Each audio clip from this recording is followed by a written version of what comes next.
Hey guys, welcome to the ITFITSS podcast. My name is Cody. I'm here at the Albuquerque International Balloon Fiesta. Look, we are so excited to be here. We're looking forward to giving some more content to you guys, as well as showing you what we can actually do. All right, guys.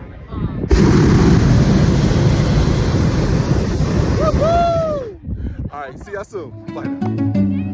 Welcome to the ITFITSS podcast. Before we dive in, please note that the views and opinions expressed in this podcast are his own and those of his guests. They do not reflect the views or opinions of his employer or any other organization he is affiliated with. Listeners' discretion is advised as we aim to foster open, honest, and sometimes challenging discussions. Enjoy the show.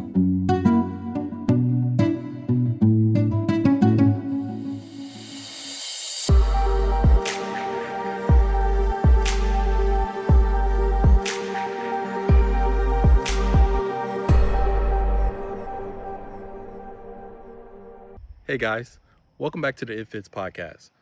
I wanted to take the time out to thank a few people who welcomed us into the fold, but also made us feel more like family. They allowed us to chase and recover the hot air balloon, as well as took the time to sit down and do an interview with us. So without further ado, I wanted to say thank you to Kelly, Preston, Miranda, Aaron, Rocky, Angie, Luke, Madeline, Cheryl, Jim, Ken, Kim, Sean, and Eric. And there may be some others' names that I actually forgot, so please blame it on my head, not my heart. Now, the sound quality may be a little bit off, but we are trying to fix that, being that this is the first interview without our mics. So enjoy, and we look forward to the next one. Talk to you soon. Bye now. A first time for everything. All right. It's so surreal to see everything from so high up. When we fly in the hot air balloon, I'm afraid of heights. So I have. Wait, you are afraid of heights? Yes. And Preston, a lot of pilots are afraid of heights. It's almost like they're conquering their fears. So I probably to a telephone pole, the height of a telephone. I hate that height. So I keep my eyes closed. So you don't roller coasters and stuff, right? I do. I like roller coasters. But a water slide, if I have to walk to the top of a water slide, no. Absolutely not. I'm like, let me turn around and go back down. But I keep my eyes kind of like closed, and I'm like, no, this is no good. And then all of a sudden I'll be like, okay. My very first flight, Preston forgot to tell me to open my eyes. Oh, wow. He's like, how is it? And I'm like, He's like, are you even looking? I'm like, It might help a little bit. but we screamed up. We went so fast. We had a very unusual takeoff. No, and we actually, the people that were around us inflated a little sooner than what we would have liked, and the winds shifted, which is normal. But so we just had to take off a little faster. It would have been okay for like a normal flight, but not like a first flight. You know what I mean? So like it's almost like a first flight's landing. You would want the winds to be a little calmer than faster.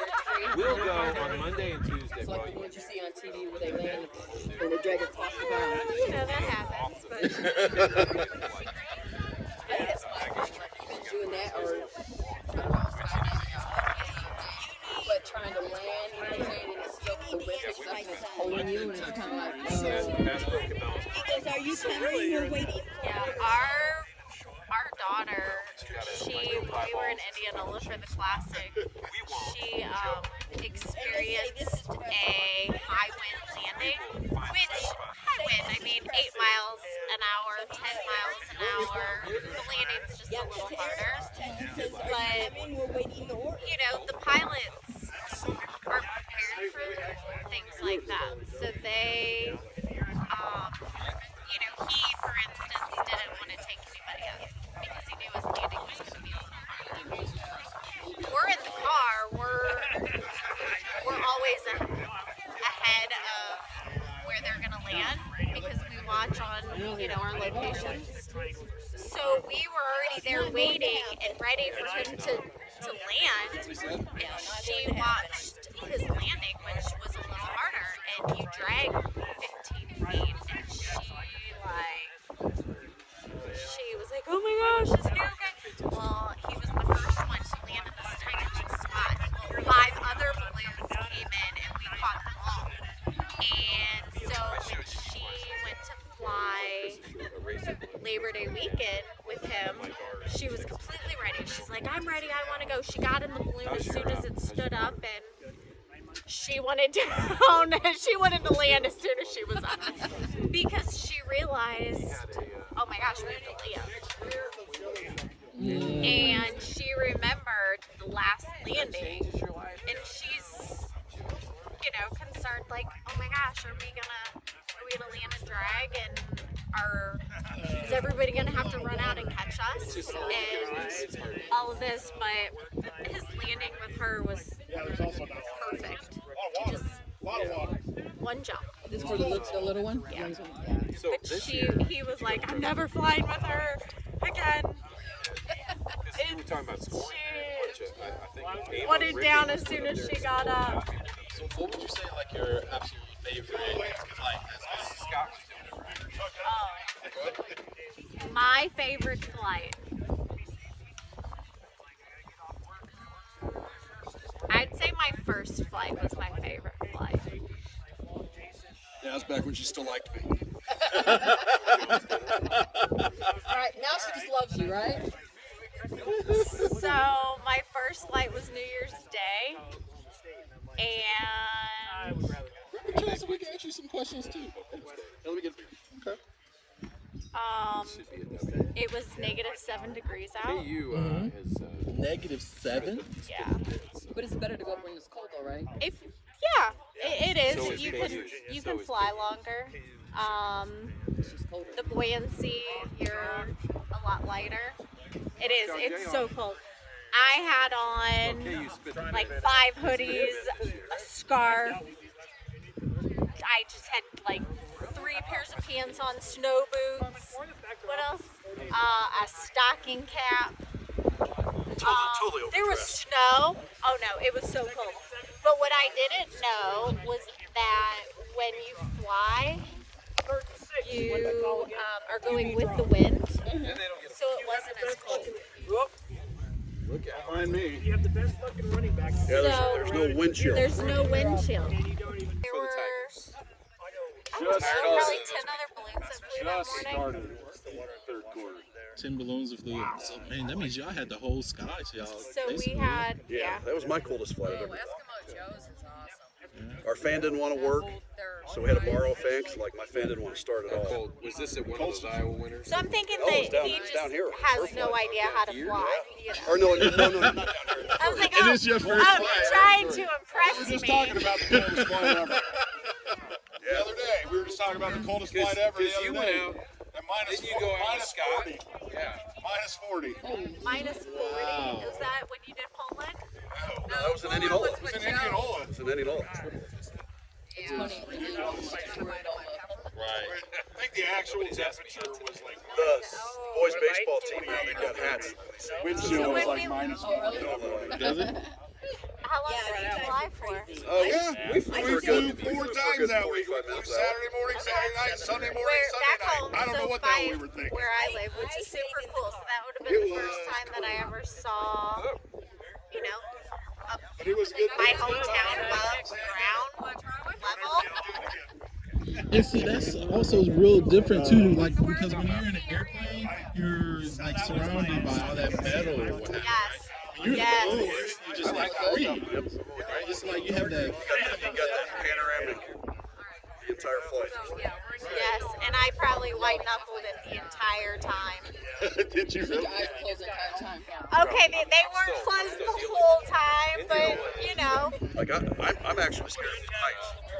Yeah, that's what she was saying. Like, how can you be a pilot and you stay about? I don't know if it's more of a control factor, like I'm in control of the balloon, so that helps. But I don't look straight down. I look out. Right. So if I'm up high, I look out. I don't look straight down. As we're getting closer to the ground, I'll do it. Cause I like to. It's called contour flying, where we're flying just above the trees. That's called contour flying. I enjoy that. Like this morning when we flew over the river and come back onto the river, the Rio Grande, we were doing a lot of contour flying. I enjoy that. I like that because I like to watch the wildlife underneath me kick up. Like we kicked up coyotes. Back home we kick up a lot of deer. Things like that. I enjoy that. And once you're up and you go back down, you're acclimated a little bit more. So it's almost to where you're in that surreal. I went there last week because we were in Clive I was in Clive on Saturday. I'll be honest with you, I am very new to like balloons and this whole thing. So like, what would you end up saying like, okay, this is something that you should ask somebody who, or any information that you would want to end up embarking or in giving somebody who's just like brand new to this? What key is really my biggest thing is just if someone's interested in doing it, get it. Ask to help somebody. Just get acclimated with crewing for somebody. And that way you can gain experience by doing that, and you start helping somebody, you're going to get it right. You're not going to have to pay these outrageous prices that these ride balloons are making people pay now. You get in with somebody, those pilots take care of their crew. They give you rides. They do things like that, and it's that's the biggest thing. It's just if you're interested in it, because I'm not going to lie, you'll get that bug right away. You start helping, you're going to be in awe of it and just get infatuated with it right away and want to do it, want to be a part of it. So it's kind of similar to like an internship, right? Whenever you're being a part of a crew? Yes. Yeah, I crewed for probably a year and a half, and then all of us pilots. I met Preston in September, and then my very first ride, even 2 years later, was in January, New Year's Day. So I crewed for almost 2 years before I ever got a ride. But every pilot out here started as a crew. I would argue Florida State. Every pilot out here crewed. Yeah. They were Or a spectator. My uncle's been, Absolutely. Like us, right? Yes. This is it. This is all part of it. but you've crewed with that. Like my uncle's been a pilot for well over 40 years. He's the one that got my love into it as a little kid. You grew up around it. I grew up, so you got Albuquerque here, and then I'm from Indianola, Iowa. You got the two meccas of hot air ballooning, Albuquerque and Indianola. Those are the two big cities. When you're around balloon people and you mention those two cities, they know what you're talking about. Gotcha. So it was always, I grew up next to we have a small Division III college. That's where they used to host. That used to be like our balloon field, like our balloon Fiesta park, kind of like that. And I grew up like 3 blocks away from it. And we used to host the U.S. Nationals from 1971 to 1989. So we'd get about 200 balloons in our town of, at that time, 13,000 people, maybe even smaller back then. And just infatuated by it. And having my Uncle Jim being a hot air balloon pilot, I was just infatuated and amazed. And I probably annoyed them like hell as a little kid. And that's my Aunt Cheryl right there, growing up and calling them all the time. Are you guys going to fly tonight? Do you need help? I'm 8 years old, 9 years old, 10 years old. But I did. I jumped right in and would do. I told him that you do anything. used to ride your bike around Indianola. Yeah, when it became our balloon days, because we have a 9-day event back there like this. I'd ride my bike around town all the time, and as a balloonist came into town, I'd be riding my bike around and be like, oh, so and so's in the town. I had to memorize. I knew who everybody was. Knew who When is your guys' fest in Indianola? It is the end of July and the first part of August every year. Yeah, especially since we have a camper, we would love to actually have an opportunity. Yeah, out there. and there's lots of Camping spots Yes. out there. For them. So it's about now at Indianola they have about 120 balloons to come there. it's very intimate.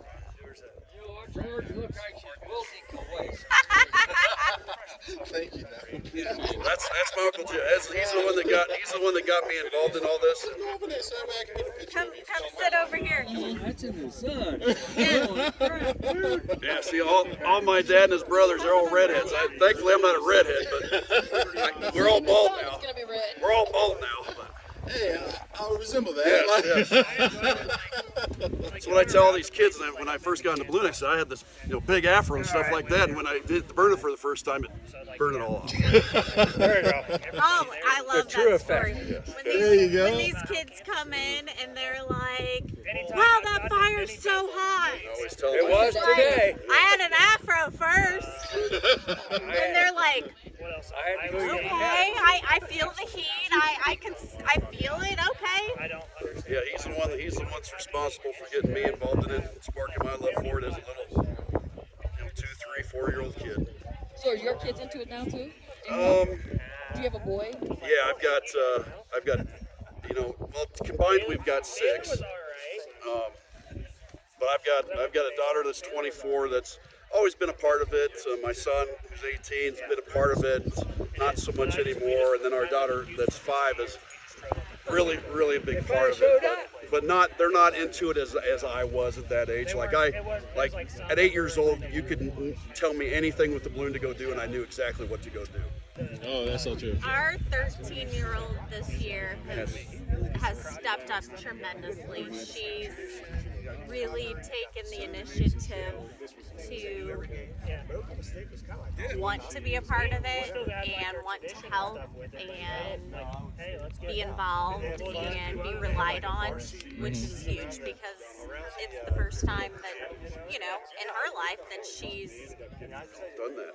I was kind of hoping the kids would be a part of that, so where we didn't have to go to these events and need to, when I put in my registration, when it asked you, do you need crew? Yes or no, how many? I was hoping I'd finally reach that stage where I can say, no, I don't need crew because I've got the family. But now that this year they've stepped up, now our balloon's retiring. So our balloon's 25 years old, and she had her last event 2 weeks ago in St. Louis at the Forest Park. So now it's time to decide if we're going to get another one. Wait a year or two and get another one, or what? So. Waking up and the pops and stuff like that never used to be there. Yep. I got to get up at 4 o'clock in the morning and go ballooning. Yeah. we were up last night at 3:30 just to come here today. I went to bed at 6 last night. We were here at 3. We left. We woke up last night at 3:30 till this morning. Yes, to leave at 4:15 to be here today. So luxury you have right all over of our there. friends, I was still asleep. Yeah, luxury you have right over there. I could have come parked and been here within 10 minutes instead of an hour. Yeah, all of our friends are like, "Oh, you guys are going on this vacation, and it's gonna be great, and we'll see you in a week and a half." And I'm like, I have to be up at 4 o'clock in the morning. You gotta get up early. Yeah. Right? It's work. It's a lot of work. But it's worth it. This event, we're on day 1. I feel is flip-flops. So will you guys be here the whole week? Instead of partying all night, we're partying all morning. And you guys will be here through the whole event? Yeah, we'll be here all week. 24 years doing this now. But they only have stuff going on Saturday and Sunday, right? Oh, no. So, Saturday, Sunday, then you have Monday night, Tuesday night off, Wednesday night off, then Thursday, special shake. And Thursday, Friday, special shake and glory up. So you have in the morning on Thursday, Friday, the special shakes in the field. And then the competition will come in after they get done. What's the competition? What's that? That's where they go for the prize money. Wait, there's a prize? I mean, is it like... What is a competition? Competition. Yeah, tell me about the competition. Tell me what a competition is. I had to wait until you took a bite before I asked that question. Get it all. Get it all. You guys gotta tell them what a competition is. Now the competition, so out here at Fiesta, they'll set up a target on the field here for several tasks there, and then they'll give the pilots the wind direction and everything like that. And then the pilot's job is to, with the wind direction there, to go out and it's still a mile out here, a mile out from the field, and find the best possible location to take off from. That'll give them the best possibility to come in and throw a baggie as close to the center of the X or center of the target, whatever they've got out, as possible. And that's how they. Like Monday's the Sid Cutter. Yep. So Monday's the what? Sid Cutter Memorial. So they put a boat and 3 islands out. Your best score is the tip of the boat. You can only score in those spots. Recently they added it where if you miss it, they'll add 300 feet from your score, but you want to be at the boat or the island to get your best score. So remember how I told you that the sky is a highway for the winds? Right. You go up and you go this direction, you go up a little farther, you go this direction, you go up a little farther and it's going to take you this direction. They know all of that before they ever take off.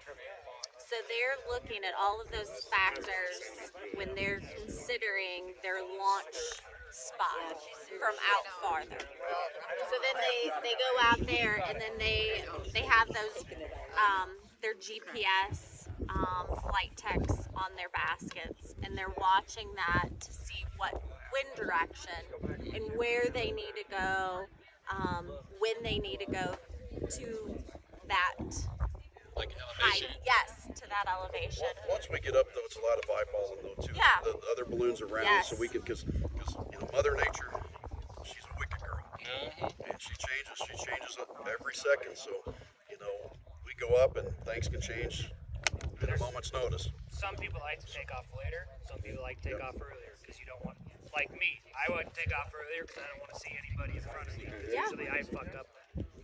But there's people Mess that like up, to you wait. mess up. No, I fuck up. And And there's other people that want to wait until later to kind of watch what's happening in Yeah. front of them, and they do better that way. you watch others Yeah. around you, like that took place today just on a normal flight. As to where we're coming in, we're trying to find a landing spot, but we noticed that as we're maybe 500 feet up in the air and we're going to the north, and we look down and the balloons that are more kind of just about 50 feet up in the air to 100 feet in the air, they're kind of moving back to the south a little bit. So we know on the surface we're coming back to the south. So we're trying to get up, we see a field over here, and we're going to come up. We're going to miss it to this way, but if we go past the field, we know when we come down to the surface again, that wind's going to change and it's going to bring us back. So that's what we do today. So you watch the balloons around you, and then you just adapt and fly, as you see the changing factors of the other balloons. So you're always Like adjusting. yeah, you're always on your game. You're always eyeballing. You're always. Gotcha. All right. Sometimes they'll have like maximum distance where they have like a certain area, and you have to fly in it and drop 2 points in it digitally. Other times you have to declare your own goal, and it has to be. It depends on how they put it, but over in Poland they literally had it where you had to be 1,000 feet above or below where you declared. So you had to think everything from 1,000 feet. What's it gonna do changing? We were going 30 miles an hour. At 500 feet to like 40 to 50 up higher at 1,000 feet. So it was like, okay, how hard am I going to turn and how far left am I going to? That's awesome. So I did the first one and I put it a ways out, put it to where I was going to be like 2 meters off of it. And in the description of it, they had to be within 10 kilometers. I accidentally put it at 10.09. So it would have been a no result. So I redid it, put it out another 8 kilometers. Yeah. Was going to be 200 meters off. So I was like, okay, let's redo it again. So scream back down Yeah. to the deck, redid it again. Was going to be 400 right away. So I just said, screw it, go right back down. Did it one more time. I chased it like 5 or 6 times and flew like 2 hours trying to get better than 200, and I couldn't do it. That's awesome. So it cost me a top 10 at Worlds, but That's awesome. Just by the 0.9 cost me maybe a top 5 at Worlds. And another thing that we use is the crew. You know, when we're hopefully, not always, but we might be ahead at some of those target spots, and they'll ask, hey, what is this balloon doing? What's that pilot doing? What's it look like on the ground? What's their, you know, or we'll be like, hey, the winds just changed. You need to, I might not know what that looks like as a pilot or what he needs to do, but I'm making him aware of those things.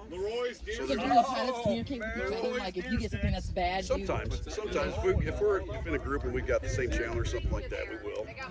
You know, otherwise it's basically just us and our chase crew. You know, because they'll be like the nationals or like an event like Indianola, you've got 3, 4, 5 different targets out. You just don't have this field. You've got this field, and then you got another target out there, another target out there, so you're not only flying into this one, then you get done with this one. Now you got to adjust, fly into the next one, and the next one, and the next one. So you know you got your crew out there that's helping you, and you know they're up ahead, so you can see.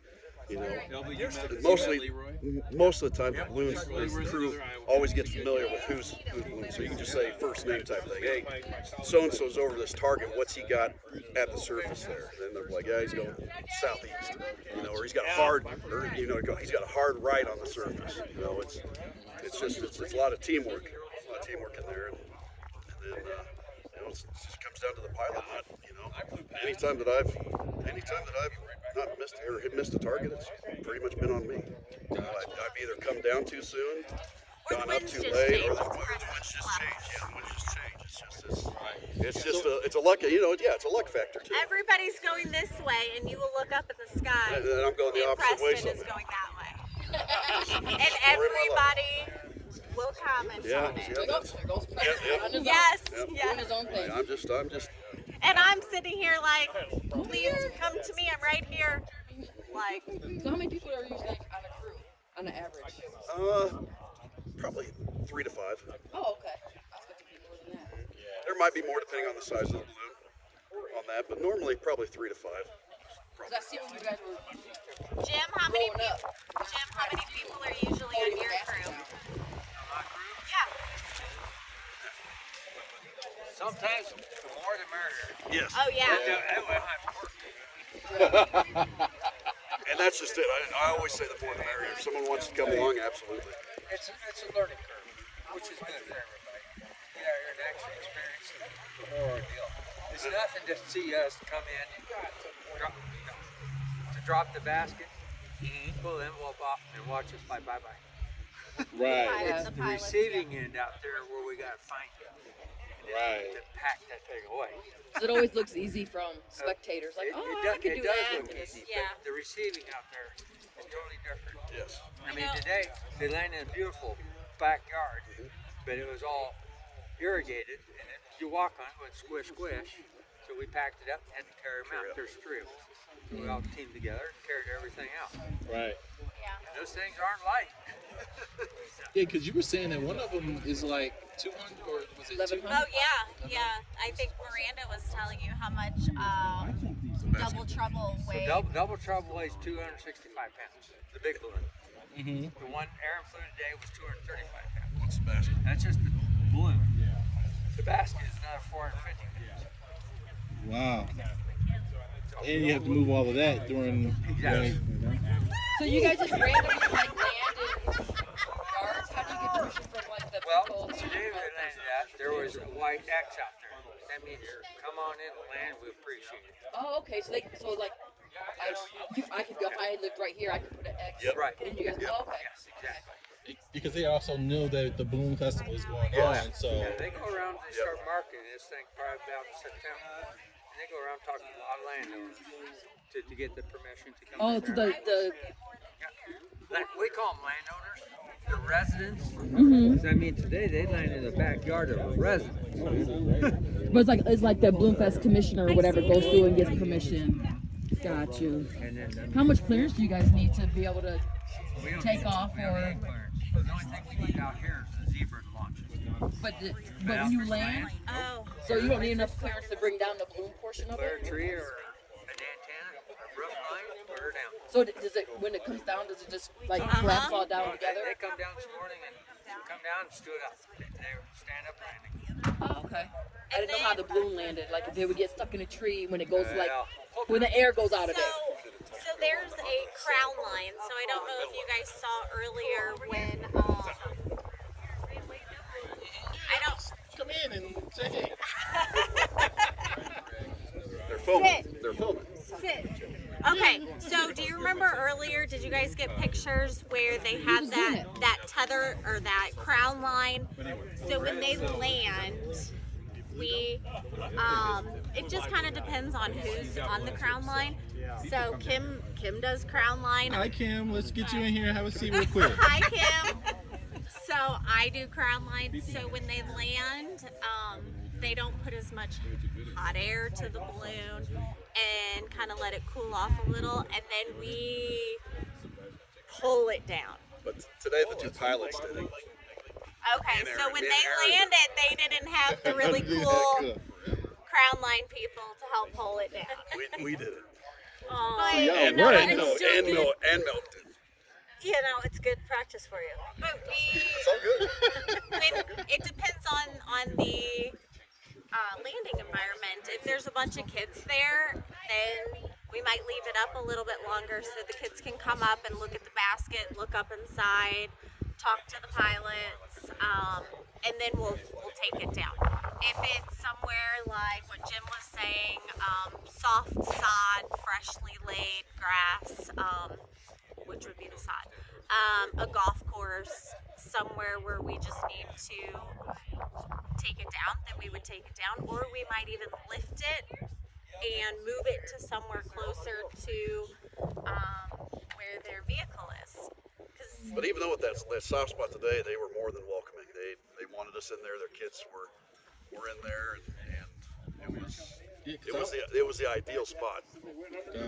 So Kim and I, last year we were in Indianola, and her and I, it had rained a lot during the beginning of the week, and her and I had a morning flight. We were following each other. Both of our husbands took passengers up, and we had to go out in the middle of a cow pasture. But before we could get to the cow pasture, we had to go through a pig farm. And it was like this soupy, wet, stinky, disgusting mess. And I'm like, she's in this truck and I'm in a Honda Pilot. Like, so I told You're like, darn. darn it. And I was like, oh, this is going to be some stinky poo. And so I told Kim, I said, I'm going to need you to put your car in four-wheel drive, and I'm going to need you to set the tracks. And sure as poo, she did. And she went full force, and I followed her. And, you know, the guys come back, and they're like, oh, what a great landing. This, and that. And we're like, yep, okay, yep. And they had to get back out. We just let them fend for themselves. So I'm imagining it smelled like poo as well. I don't know what they're talking about. It was a great landing. It was getting to them. It was getting Jason and I were patting each other on the back. Good job. Good job. all stand. Well done. Well They done. were still just well sitting done. there inflated. Yeah, well done. Oh yeah. You get everything in between. Well done. I need a nice cold drink now, right? Yes. Always a nice. Well done. Well done. Always a nice cold drink. So I have another question, because we started talking about it before. That contest, like, is it like just a contest? Is it do you get a reward for doing it, or? Yeah, so they'll have, I believe they have 3 days of competition here. 3 or 4? Is it 4? Yeah. Friday. So what they do with all those scores you get at those targets is at the end they add them all up. And whoever has the top score is finishes as a champion. And here at the Fiesta, get a very, very nice prize. Yeah, 10 grand. You get a balloon. I wasn't expecting that. I'm sorry. 10 grand.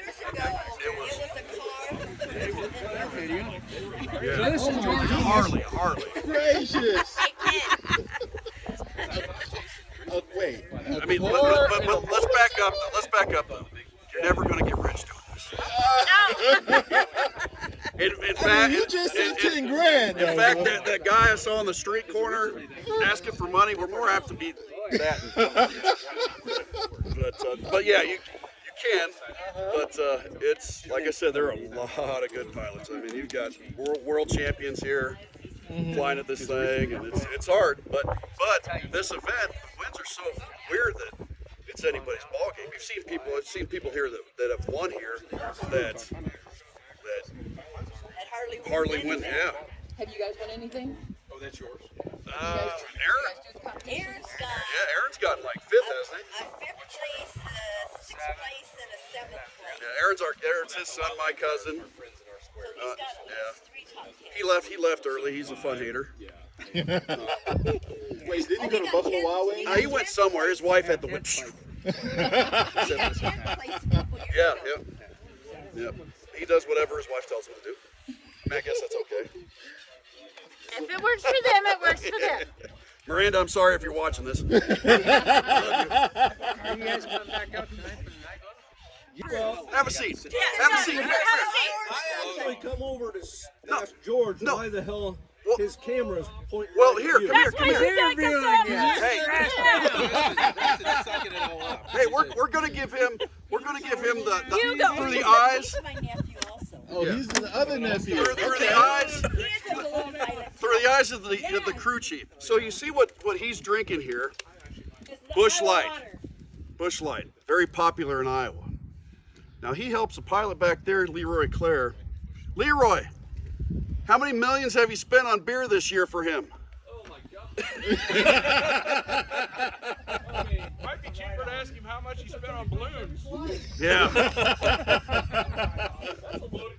He's probably got the strongest liver I've ever seen. Oh, yeah. Yeah, I biffed it in Creston. Oh, you did? Oh man. Yes, he's a pilot. He cruised for Leroy too. And so, what's it like your absolute favorite flight that you've done? My favorite flight that I've done would be a toss-up between taking both my boys up or taking my wife up. Taking their mom up. The flight with the mom was much more memorable because if you ask her, she will tell you that after we landed, I threw her out of the basket, which is false information because she's short, and we were on a hill, and she chose to climb out of the basket downhill, and her foot got stuck up on the top of the basket, and I helped get her foot out, and helped her out. And she found the ground. What are you talking about? Angie. Angie? Okay. Angie's my niece. And she has ever since said that I threw her out of the basket. So, which is false information. Has she went up there with you after that, since then? No, and I had to take a picture of my two nephews together.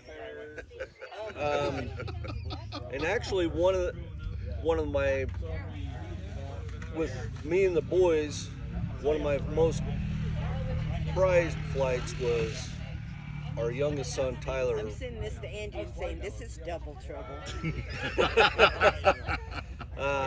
Our youngest son at the time was 4, and Jim did most of my training flights, and I'd got my license, and I wanted to take both boys up, so I asked Jim to go up with me, because I didn't know how the youngest son would react at 4 years old for his first flight.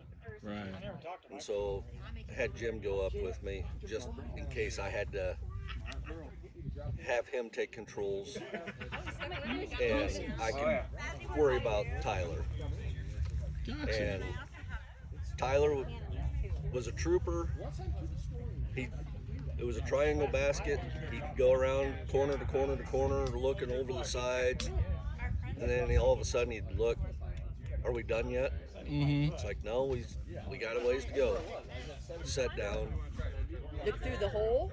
Did he look through the hole? Yeah, he'd kind of peek through, look, get up, start looking out over the bolster again, go around corner to corner to corner.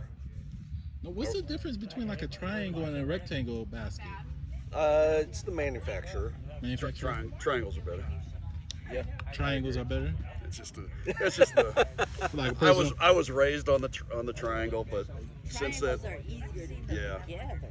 Yeah. But they've since kind of moved on from the manufacturers to the square. To the square ones. Square and rectangle. But in my heart, that's what I was raised up on. Where it's a Balloon Works or Firefly balloon. That's what I still fly. I've got a special place in my heart for them. Gotcha. Yeah. Yeah. And I've actually. But they're few and far between. I have actually been pointing out every triangle basket to Leroy since last night. We were parked right next to a Firefly basket, and I'm like, you see this beautiful looking basket? There are a lot out here. Yes. It's a beautiful specimen, right? Yes, they're real popular still down in the southeast, like the Carolinas down there. They're still real popular because that's where their factory's out of, is North Carolina, in Statesville. So, but that was those triangle baskets. When you see them, those were like one of the first real popular brands out there. And then you had the squares took over and stuff like that. And then they've kind of taken over the industry now. Yeah, because a lot of times whenever you look online or whatever, that's the one you end up seeing is the square ones. Yeah, and unfortunately, my next balloon will probably be a square. So. Yeah. So I asked about the favorite flight, right? So what about your worst one? What would you say your absolute worst flight was? Oh, he thought about that one. I've only had, I can only remember one that I've had that's absolutely that really tested me on, and that was getting my worst thermal activity. Thermals where you got the heat of the day still kind of going up. We're still kind of early in the afternoon, and you're getting some mixing of the wind still up above. That you've got, at the top of your balloon, you could be doing one thing, and at the bottom of your balloon, you're doing another thing. It's just spinning you around. And that was a flight in St. Louis. I took a TV personality for her first flight at the Great Forest Park Balloon Race there, and this was just like 4 years ago. And it's just a thermal hit us mid-flight, and I've flown in tons of thermals, but nothing like this where it just kind of you're up in the air and it's like you hit a brick wall and slammed you. So where she's hanging out taking pictures, and I had to tell her, I'm like, hold on. I'm fighting this thermal, and Kelly's calling me on the radio. She goes, everything all right up there? Your balloon's not looking right, because it'll like flip your balloon over. So in the air, it looks like it's a question mark. Oh wow! And as a pilot, you just kind of got to fight through it. Keep that mouth open. Keep the heat on. Just fight through it. And I fought through it for a good 10 minutes. Oh, that's a long time. 10 minutes. Like 10 minutes seemed like about 2 hours. Yeah. And we finally got over it and ended up having a nice 45-minute flight after that. But I was just kind of quiet the rest of the time. And the girl I took up, Angela, was a doll. Just loved to talk, and I wasn't very talkative after that.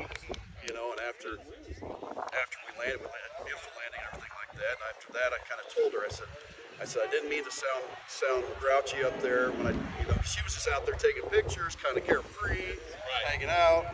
But I'm like, this is what happened. Blah blah blah. She says, I would have never known.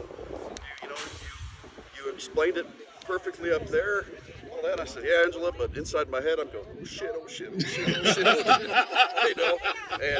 And like out of all, because I've been flying for almost 18 years now, and that's that's the only flight I can remember where I actually had that scary moment, you know. And other than that, you know, you've had other moments where you have things happen, but that's what you train for, you know. You train just kind of like you know, at work, you know, you have scary situations, you train for it, and just come out of it. A lot of times it's like muscle memory just kicks in when it's something normal, right? So you don't consider it, you know, you don't consider it a scary moment, you know, but everybody on the ground would, but you don't. But that time I did, because I was scared that day. Gotcha. What about yourself? Mine was probably during a training flight.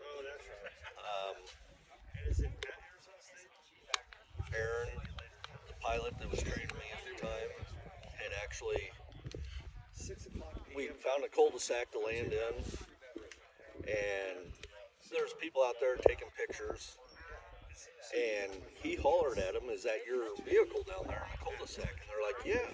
And he's like, "Can you move it, please, so we can land there, and we'll keep the balloon up, so you can take all the pictures you want, you can come up and see it and everything." They're like, "Yeah." And so we're coming down, and I'm watching this house, and we're still dropping, and I'm putting a little heat and he's like, "Will you move the truck or move your car?" Yeah. And the people are just standing there. They've got their cameras, and they're click, click, click, click, and it's just like, "Will you move your car, please?" And I look down, I'm like, we're going to hit the house, and I just locked onto the burner, and I just fully burned, and because they were too busy taking pictures, which is wonderful. He was actually leaned out over the side, and his hands are walking us up as I'm burning on the roof of the house. And for me to not cause any damage, the basket never touched the house, it was only his hands. And needless to say, because I put so much heat to it, we shot right back up, and he's like, "Put a great big huge vent into it." And I do, and now all of a sudden we're going from skyrocketing it up to stopping, and now we're dropping like a rock, and he's like, "I want you to put it down right there." And I just completely panicked, and I said, I was not ready for that, and I started burning, and I was as nervous could be. I was shaking, and he's like, "You've got this," and I'm like, "Dude, I can't do it." I said that. I know when I first went out there. And ultimately, I'm like, "I can't do it. You have to land the balloon." And he put the balloon down, and he's come up to me after we were down. I walked away, just sitting there shaking like no tomorrow. And he's like, "You were perfectly fine. You could have landed it." And I'm like, "I know, but I was not prepared for that. I've never been that close to hitting something that with what was going on." And but I've flown with him since. I mean, I'd fly with him in a heartbeat. He's a fantastic pilot, and see, that's also like the character of a person, like their tenacity and their courage to be able to even get back on a flight after something like that happens. You know, that just shows how amazing that you are. Hey, Jason, you gotta get back on the horse. Exactly. Because that was one of my training flights. So in order for me to get my license, I had to continue on doing my training flights, and I chose to continue doing my training flights, got my license. And because some who end up having like that type of scare, they were like, "You know what, I'm done. I'm not gonna." Oh, yeah. And there has been, Right. I can think of several people that once they've had something